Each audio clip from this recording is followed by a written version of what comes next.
passer régulièrement du temps avec Dieu n'est pas seulement une bonne idée, c'est un objectif primordial pour notre existence.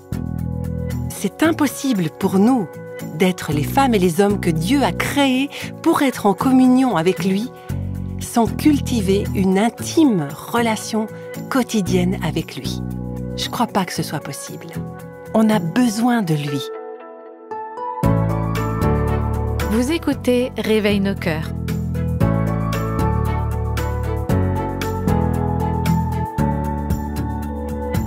Voici aujourd'hui la 3e partie de la série Vivre chaque jour l'intimité avec Dieu. Vous, les femmes qui nous écoutez, est-ce que vous avez de vrais amis? En avez-vous une en particulier dont vous pourriez dire qu'elle est votre meilleure amie? Comment êtes-vous devenus si proches? Je ne connais pas la réponse à toutes ces questions, mais je suis sûre d'une chose, si vous avez une meilleure amie, vous avez passé beaucoup de temps ensemble. Dieu nous a créés pour être en relation, d'abord avec lui et ensuite les uns avec les autres.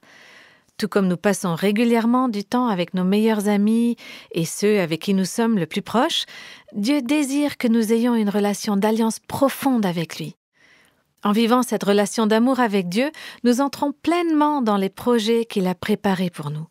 Sinon, on ne va pas vraiment expérimenter la plénitude de son amour. Et la dernière fois, il a été question de faire une priorité de ce moment à part, seul avec Dieu. Vous pouvez l'appeler comme vous voulez, votre lieu secret, votre cœur à cœur avec Dieu, votre culte personnel. L'important, c'est que ce moment fasse partie de votre quotidien. Nous avons vu ensemble combien ça vaut la peine de mettre à part chaque jour un temps d'intimité avec Dieu pour lire sa parole et pour prier. Il y a tellement de bienfaits qui en découlent. Vous savez, au fil des années, je ne peux pas vous dire le nombre de femmes qui m'ont posé la question suivante: comment m'y prendre pour passer un moment d'intimité avec le Seigneur? Alors aujourd'hui, j'aimerais vous donner quelques suggestions pratiques. Premièrement, c'est important que ce moment-là, alors à vous d'en choisir la durée, soit un moment régulier. On voit que Jésus a souvent pris des moments à part avec Dieu. Dans le chapitre 30 de l'Exode et dans d'autres passages, on lit que les prêtres avaient des choses à faire matin et soir. Ils offraient l'encens sur l'autel chaque matin et chaque soir. Et ils allumaient les bougies tous les matins. Donc il y avait des choses qu'ils faisaient jour après jour. Quand vous lisez cela, peut-être que ça vous paraît un peu monotone. Et la question se pose, est-ce que ce n'est pas devenu à force un simple rituel sans plus aucun sens? Eh bien, pour beaucoup de Juifs de l'Ancien Testament, c'était le cas, effectivement. Mais voilà ce que j'ai découvert. C'est plus facile de redonner vie à une routine qui est devenue sèche et monotone que de commencer à zéro. C'est vrai que parfois, la routine prend le dessus et qu'on a l'impression de mâcher du carton plutôt que de savourer un bon festin dans la présence du Seigneur. Et personnellement, j'admets que ça m'arrive bien plus souvent que je le voudrais. Mais avec le temps, j'ai appris que Dieu insuffle une nouvelle vie et une nouvelle grâce dans ces moments-là. Et c'est pour ça que c'est important de persévérer. Le célèbre évangéliste américain Moody donnait l'image suivante: un homme ne peut pas manger en un seul repas de quoi le nourrir pendant 6 mois. Ni inspirer suffisamment d'air d'un seul coup pour pouvoir survivre pendant 8 jours. C'est pareil pour la grâce. Nous devons tirer nos ressources de la grâce infinie de Dieu jour après jour, chaque jour, régulièrement, autant que nous en avons besoin. Voici la deuxième chose importante maintenant. Avant, je m'excusais toujours avant de dire ce que je vais vous dire, parce que je savais que ça fait réagir pas mal de gens. Mais je ne m'excuse plus parce que je pense que j'ai une base solide et scripturale pour dire tout cela. Vous pouvez demander à Dieu de vous guider dans ce domaine, mais je crois qu'il y a beaucoup de valeur à passer ce moment d'intimité avec le Seigneur de bonne heure, tôt le matin. Alors là, ça y est, je crois que j'ai perdu la plupart des couche-tard qui nous écoutent. Mais bon, on peut se poser la question, c'est quoi tôt le matin? C'est quelle heure de bonne heure? Moi, je ne peux pas répondre à votre place, parce que je sais que ça peut être différent pour chacun. Mais je dirais les choses comme ça. De bonne heure, c'est avant de commencer activement notre journée. Et en fait, il n'y a pas de règle rigide. Ça pourrait être pendant que les enfants font la sieste, ou bien peut-être que, en effet, vous êtes quelqu'un de plus réveillé le soir, par exemple. En ce qui me concerne, je trouve que si je commence ma journée sans un moment privilégié avec le Seigneur, ça va être assez difficile d'avoir un cœur tranquille pour le reste de la journée. C'est peut-être pas forcément le cas pour vous, mais écoutez les versets suivants. Psaume 88, verset 13. « Et le matin, ma prière s'élève à toi. » Psaume 5, verset 3. « Éternel, le matin, tu entendras ma voix. Le matin, je disposerai ma prière devant toi et j'attendrai. » Et voilà 2 versets que j'aurais préféré ne pas trouver dans la Bible, mais voilà, ils y sont. Psaume 57, verset 9. « Réveille-toi, mon âme, réveillez-vous, mon luth et ma harpe. Je veux réveiller l'aurore. » Et Psaume 119, verset 148. « Avant la fin de la nuit, j'ouvre les yeux pour méditer ta parole. » Il y a effectivement pas mal de versets qui parlent de Dieu qui nous réveille le matin pour qu'on l'écoute. En fait, je crois que notre moment d'intimité avec Dieu commence efficacement la veille au soir. Et je crois que le diable est expert pour nous mettre les bâtons dans les roues. Souvent, il nous fait gaspiller pas mal de nos soirées avec des distractions, des conversations, des activités futiles, des trucs sans importance qui font qu'on rate notre rencontre avec Dieu le lendemain matin. Encore une fois, l'idée, c'est pas de vous imposer une loi, parce que je pense pas que l'Écriture le fasse. Mais je crois qu'il y a beaucoup d'évidence quant à l'importance de commencer notre journée avec Dieu. Donc, notre moment d'intimité avec Dieu commence efficacement la veille au soir.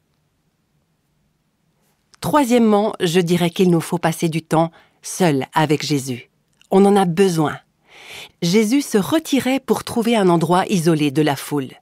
Moïse, lui, il se rendait dans la tente à l'extérieur du camp. Et puis Dieu a dit à Moïse aussi, « Viens le matin au mont Sinaï, viens me retrouver au sommet, seul, que personne ne t'accompagne. » Celles et ceux d'entre vous qui êtes mariés, vous savez que votre mariage ne sera pas très solide si vous êtes toujours entouré de monde. Vous ne pourrez pas développer un degré de collaboration, un degré de complicité, de dialogue et d'intimité dans votre couple si vous n'êtes jamais seuls tous les deux. Donc, de même, on a besoin de passer du temps seul avec notre Seigneur pour grandir dans notre intimité avec lui. On a vraiment besoin de ce temps seul à seul avec lui. J'aime bien la façon dont le théologien Don Whitney exprime cela dans son livre sur les disciplines spirituelles du chrétien. Je le paraphrase. Réfléchissez un peu à ça. Le Seigneur Jésus-Christ désire vous rencontrer en privé aussi longtemps que vous voulez. C'est ce qu'il désire. Il tient à cela, tous les jours. Alors imaginez que vous êtes une personne parmi les milliers qui ont suivi Jésus pendant les 3 dernières années de sa vie sur terre.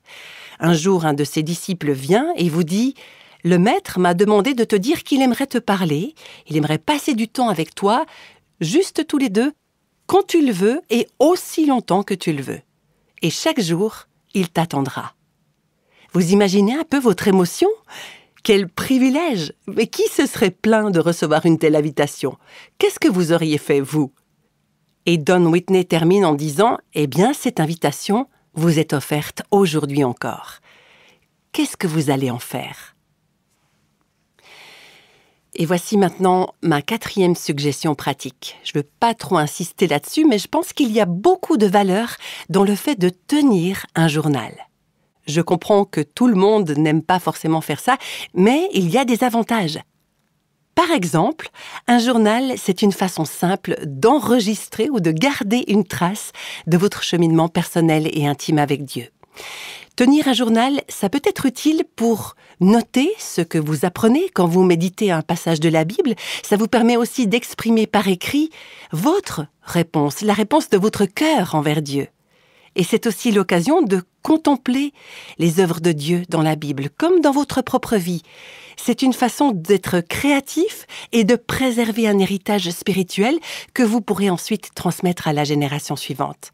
C'est aussi une manière de retracer votre croissance spirituelle, vos buts, vos priorités.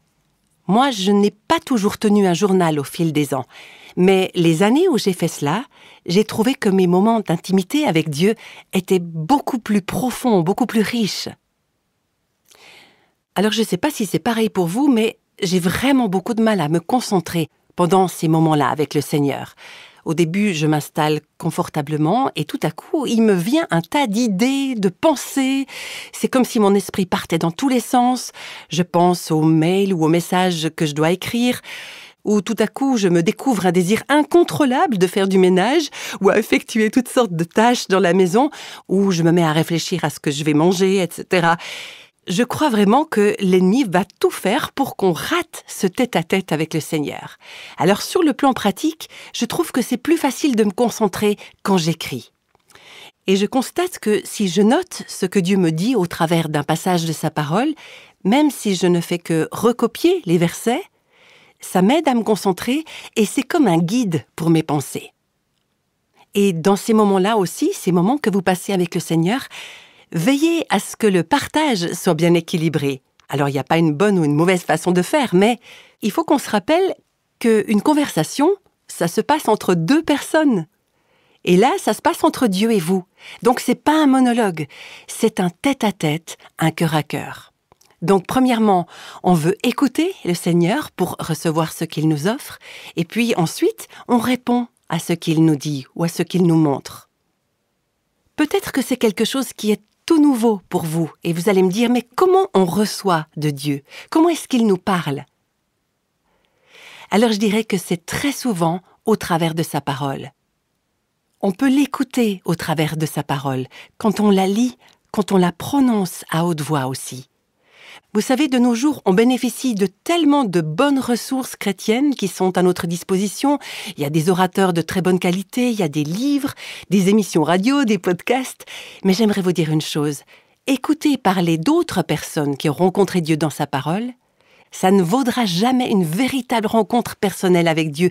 Cette rencontre quotidienne quand on passe du temps seul à seul avec lui. Alors oui, bien sûr, ces ressources peuvent nous encourager, elles peuvent même nous mettre au défi, mais passer du temps seul dans la parole de Dieu, c'est ça qui va permettre à la puissance de cette parole de nous purifier, de transformer notre intelligence, de nous délivrer du péché, de nous garder de l'inquiétude et de nous changer de l'intérieur. Parce que la parole de Dieu est réellement tellement puissante. Imaginez ce que ça serait si on arrivait au ciel et que Dieu nous disait « Je vous ai offert mon cœur, mes pensées, ma parole et mon esprit. Je vous ai donné tout cela pour que vous puissiez me connaître. Alors qu'est-ce que vous en avez fait ?» Ce serait tellement dommage qu'on lui réponde « Eh ben, j'ai même pas lu la Bible une fois en entier. Je l'ai soigneusement rangée sur l'étagère et je l'ai sortie 1 ou 2 fois pour aller à l'église, par exemple. » J'ai remarqué une chose dans ma vie. Quand je vois que je grandis dans ma foi, quand je vois du fruit spirituel, il y a un lien avec le fait que je passe plus de temps à lire la parole de Dieu, à la méditer, à la mémoriser, à l'intérioriser. Quand je passe du temps à répondre à Dieu, à lui obéir et à partager ce que j'ai vécu avec d'autres. Il n'y a pas de trésor plus précieux que la parole écrite de Dieu qui vient vivre en nous. C'est tellement, tellement, tellement riche. Alors, quand vous entrez dans la parole, cherchez Jésus. Cherchez Jésus et vous le trouverez dans la parole. Jésus a dit aux pharisiens, les pharisiens qui étaient les experts des Écritures saintes de l'époque, « Dieu n'est pas en vous parce que vous ne m'avez pas reconnu au travers des Écritures. » Autrement dit, vous vous êtes peut-être rempli la tête de connaissances religieuses, mais pourtant vous avez manqué Jésus. Vous passez complètement à côté du but. La parole de Dieu est tellement importante. Oui, Dieu nous parle. Alors ensuite, comment est-ce qu'on peut lui répondre? Eh bien, on lui répond par la louange, par l'adoration. On reçoit sa parole et puis on la lui offre en retour comme une prière. Je vous donne un exemple. L'autre jour, je lisais la première lettre à Timothée au chapitre 6, où l'apôtre Paul loue Dieu de l'avoir appelé à le servir et il le remercie pour la miséricorde et la grâce qu'il a reçue de lui. Et vous savez, j'ai répété à haute voix les paroles que je venais tout juste de lire, parce que c'était vrai pour moi. C'était ma louange à Dieu, tout simplement. Alors transformez votre temps dans la parole en adoration et en prière. Laissez Dieu utiliser sa parole pour diriger, pour alimenter votre vie de prière et pour vous montrer comment prier pour vous-même, comment intercéder pour les autres et pour l'Église, la communauté dans laquelle vous êtes. J'ai envie de dire que c'est tout simple, vous recevez de Dieu et vous lui répondez. Et je le répète, soyez attentifs que ce moment soit un dialogue et non seulement un monologue de votre part. Quand j'avais une vingtaine d'années, je faisais partie d'une équipe d'évangélisation itinérante. C'est vrai qu'on voyageait beaucoup et quasi tous mes repas provenaient des restaurants fast-food. C'était tellement facile. Je faisais la commande depuis la voiture, je mangeais pendant que j'étais au volant et je filais au rendez-vous suivant. Vous voyez un peu le tableau. Eh bien, quand je suis arrivée vers l'âge de 30 ans, je me suis rendu compte que je me sentais pas très bien. Et j'ai vite compris le problème. Je mangeais mal. Donc, il fallait que je change mes mauvaises habitudes alimentaires. On sait très bien qu'un régime de fast-food, c'est pas très bon pour la santé. Sur le plan spirituel, il y a eu des périodes dans ma vie où je vivais une sorte de fast-food aussi. Pourtant, je connaissais bien l'importance d'un moment mis à part chaque jour pour rencontrer Dieu. Moi-même, j'ai grandi dans un foyer où c'était la priorité. Je savais combien c'est important. Et pourtant, pendant ces périodes de fast-food spirituel, je mangeais, entre guillemets, en vitesse, mes quelques versets des psaumes ou mon proverbe de la journée avant de me précipiter vers la porte pour me diriger vers d'autres occupations. Mais c'était pas vraiment un tête-à-tête avec le Seigneur. Je lui donnais pas le temps de me parler et je ne le laissais pas me transformer. Je ne m'attardais pas avec lui. Je ne savourais pas sa présence. Et dans ces périodes-là, on devient vite mal nourri sur le plan spirituel. Personnellement, je commençais à en sentir les effets et plus encore, les gens autour de moi aussi commençaient à remarquer que j'étais pas en très bonne forme spirituellement parlant. Et je suis tellement reconnaissante que Dieu, dans sa miséricorde, me ramène toujours à cet endroit tranquille, à ce cœur tranquille, à ce moment tranquille avec lui, dans sa parole. Mais pour moi, j'avoue que c'est une lutte continuelle. Je connais des gens pour qui ça ne l'est pas, mais pour moi, c'en est une. Et pourtant, je sais combien c'est important. Ça fait plus de 50 ans que je chemine avec le Seigneur et je suis convaincue que c'est une bataille qui vaut la peine d'être menée. Parce que ce sont ces moments d'intimité qui m'indiquent où j'en suis réellement. C'est dans ces moments-là que je réalise ce qui est important et ce qui est nécessaire à ma vie. Quand j'ai envie de fast-food spirituel, c'est un indicateur de mon penchant à vivre ma vie indépendamment de Dieu. Et ça, c'est un état d'âme dangereux. Vous savez, l'intimité avec Dieu met en lumière les idoles de notre vie. Parce que tout ce qui étouffe Dieu dans ma vie, c'est une idole. Une idole dont Dieu veut me débarrasser. Ces idoles, ça peut être le travail, les études, le loisir, telle ou telle relation, même notre service pour Dieu, ou même le sommeil, tout ce qui vient évincer Dieu de ma vie devient une idole. Ce qui l'emporte sur Dieu en moi est une idole. On trouve souvent pas mal d'excuses en fait. On dit « j'ai pas le temps, comment je pourrais trouver de la place pour ça dans ma journée ?»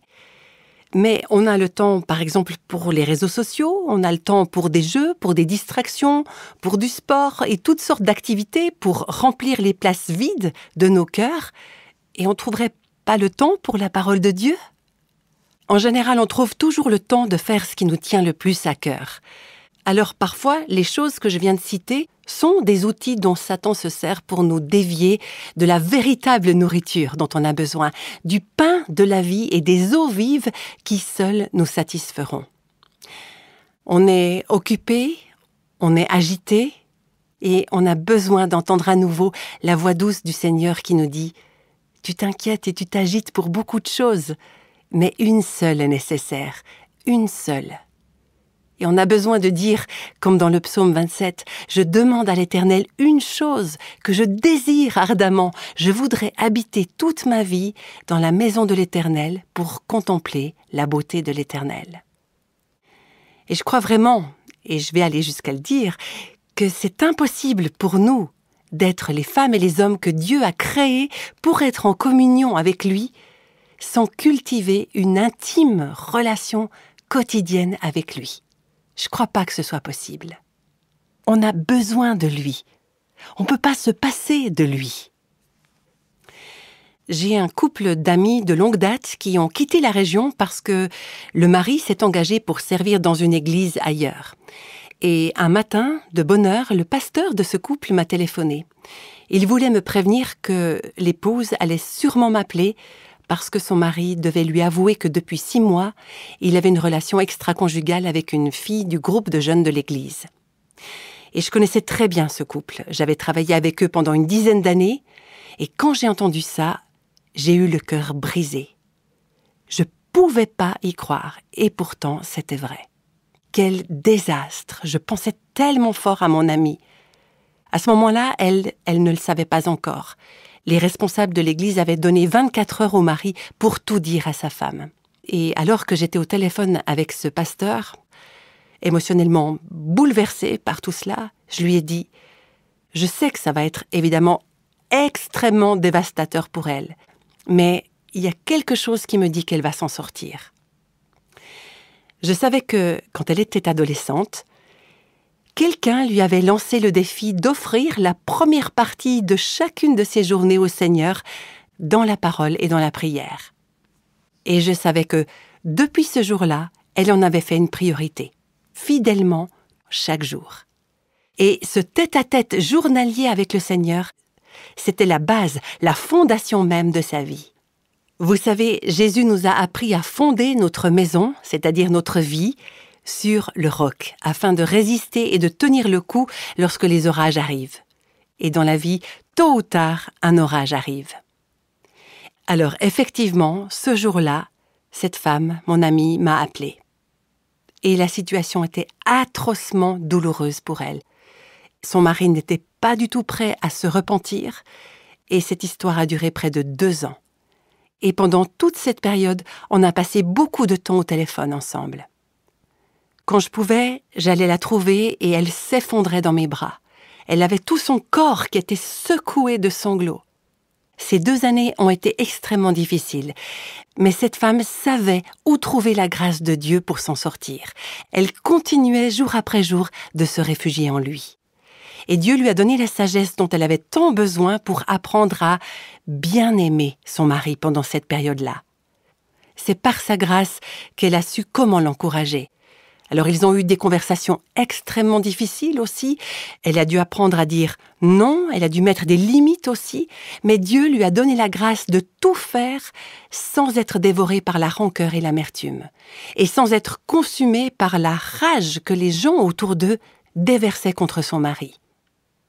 Et au bout d'un certain temps, le jour est arrivé où Dieu a restauré le cœur de cet homme. Et cela, en partie, parce que sa femme avait lutté fort pour son âme. Elle n'aurait jamais pu faire ça sans la grâce de Dieu. Cette grâce qu'elle avait reçue dans sa vie chaque jour de chaque année qui avait précédé cette épreuve. Imaginez que vous vous retrouviez dans un endroit dont vous n'avez pas du tout l'habitude et qu'il y a une panne d'électricité au milieu de la nuit. Alors vous allez devoir tâtonner pour trouver vos repères et vous allez certainement vous cogner un peu partout en vous déplaçant. Par contre, si ça arrive chez vous, il n'y a pas de problème parce que vous connaissez le chemin. Vous savez où sont les meubles, les portes, etc. et vous évitez tous les obstacles. Eh bien, c'est pareil dans notre vie. Il y a des orages, des tempêtes, des ouragans sur tous les plans, que ce soit spirituel, émotionnel, relationnel, physique. J'ai moi-même passé par des moments comme ça récemment. La seule manière de survivre, sans parler de s'épanouir, dans ces moments difficiles, c'est d'avoir l'habitude de chercher le Seigneur quand il est proche, afin de savoir où le trouver quand l'orage surgit et qu'on ne voit plus rien. Et j'aimerais encore vous donner un dernier exemple. Un jour, par hasard, j'ai croisé la femme d'un pasteur. Ça faisait longtemps qu'on ne s'était pas vu. C'était quelqu'un qui était toujours bien habillé, qui avait toujours l'air très chic et qui avait toujours l'air de très très bien aller. Et je lui ai demandé « Comment tu vas ?» Et j'ai vu que ça n'allait pas. Et elle a commencé à me raconter ses difficultés. Son couple était en crise et ses enfants s'éloignaient du Seigneur. Il y avait aussi des problèmes importants au sein de leur église. Donc effectivement, ça n'allait pas du tout. Et je me suis dit, comment je peux l'aider en si peu de temps? Alors je lui ai juste posé une question. Dis-moi, qu'est-ce que tu fais le matin quand tu te lèves? Et elle m'a dit, je me fais un café et puis je lis le journal. Alors je lui ai dit, j'aimerais te lancer un défi. Pendant 30 jours, tu prends ton café s'il te faut de la caféine, mais avant de regarder ton journal ou ton portable ou les réseaux sociaux ou quoi que ce soit d'autre, tu prends ta Bible et tu passes du temps dans la présence de Dieu. Prends le moment d'un tête-à-tête avec Dieu, un cœur à cœur avec Jésus, et laisse-le te dire ce qu'il a sur son cœur. Si je me souviens bien, il lui a fallu environ 1 semaine pour accepter de relever le défi. Par le passé, elle avait eu l'habitude d'avoir un moment chaque jour avec Dieu, mais elle avait remplacé ça avec d'autres habitudes. Alors au bout des 30 jours du défi, je l'ai appelée et je lui ai dit « Comment tu vas ?» Et elle m'a répondu « Tu peux même pas imaginer combien mon cœur s'est réveillé. Quand j'ai commencé le défi de 30 jours, passer un quart d'heure tranquille avec Dieu, c'était bien trop long. Mais maintenant, 2 heures, ça ne me suffit même pas. Si j'avais pas du ménage à faire ou des repas à préparer ou d'autres obligations, j'y passerais ma journée. » Moi, ça m'a vraiment réjoui d'entendre ça. Vous voyez, pendant cette période de 30 jours, autour d'elle, rien n'avait changé. Il y avait encore des problèmes conjugaux, ses enfants se rebellaient toujours et les problèmes à l'église n'étaient pas résolus. C'est elle qui avait changé. Parce qu'elle avait pris l'habitude de rencontrer le Seigneur chaque jour. Voilà pourquoi, pour terminer, c'est exactement ce même défi de 30 jours que je vous propose de relever aujourd'hui. Passer chaque jour un moment d'intimité avec Dieu, seul à seul.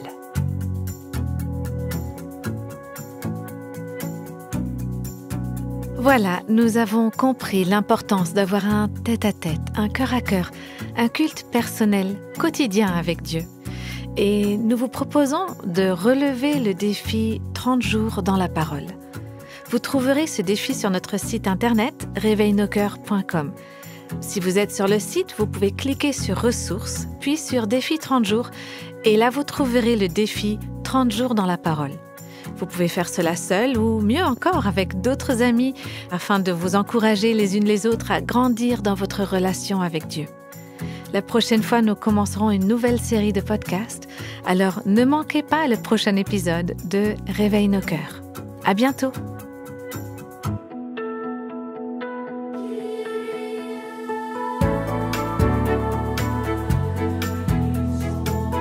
Tous les extraits de la Bible sont tirés de la version Louis II 1910. Réveille nos cœurs est le ministère francophone de Revive Our Hearts, initiative de Life Action Ministries avec Nancy DeMoss Wolgemuth. Avec les voix de Christine Raymond et Jeannette Kosman.